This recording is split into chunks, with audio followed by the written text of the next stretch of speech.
Good morning, ladies and gentlemen. Um, it's an honor to be standing here this morning on the 14th anniversary of Don't Ask, Don't Tell, and to look out amongst those 12,000 patriotic men and women who were discharged under a failed policy of Don't Ask, Don't Tell. My story is a little different and unique.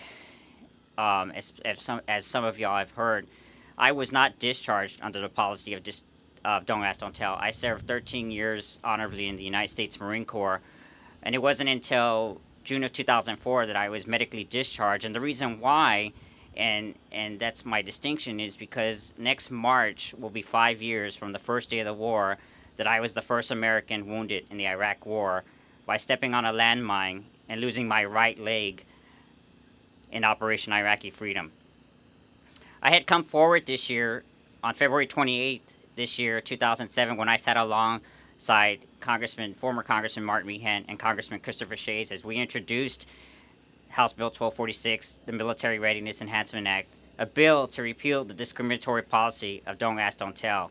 And I had come forward to not only tell the American people, but the rest of the world, that the first American wounded in the Iraq War was a gay Marine. I had served my country proudly for 13 years, and I have shed blood for my country on the sands of Iraq.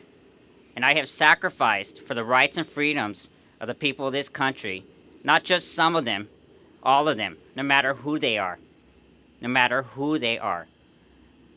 That sacrifice is something that we preach to the children of this country and to the rest of the world, that we pay respects to those who have served our country honorably. But what we forget is, as Aubrey stated, liberty and justice for all. That includes the men and women who have for 200 plus years have served this country, who have made it what it is to be today, free for everyone. And we forget what that means. Freedom, liberty of a person from slavery, detention, and oppression. It is time for this country to move forward like the rest of the world and stop oppressing people for who they are. Don't Ask, Don't Tell is the only law in this country that forces people to be dishonest about who they are. Imagine a person going to work every day and not being able to discuss their personal lives. I tell people, politicians, in the House, the Senate, and the President himself to imagine going to work every day and not talking about your own personal life and figure out how oppressed you continue to make people in this country. And how ironic it is that it's the Department of Defense, the one organization that is the shield of our protection from any hatred ever hurting this country again, such as 9/11, is the one to still discriminate within its ranks. It is time to allow patriotic men and women to serve openly in the United States Armed Forces. Losing my leg was a life-changing experience.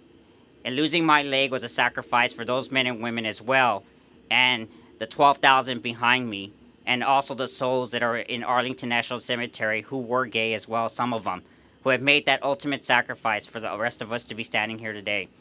It is time for us to allow people to be who they are. Thank you very much, and it's an honor to be here today on this anniversary.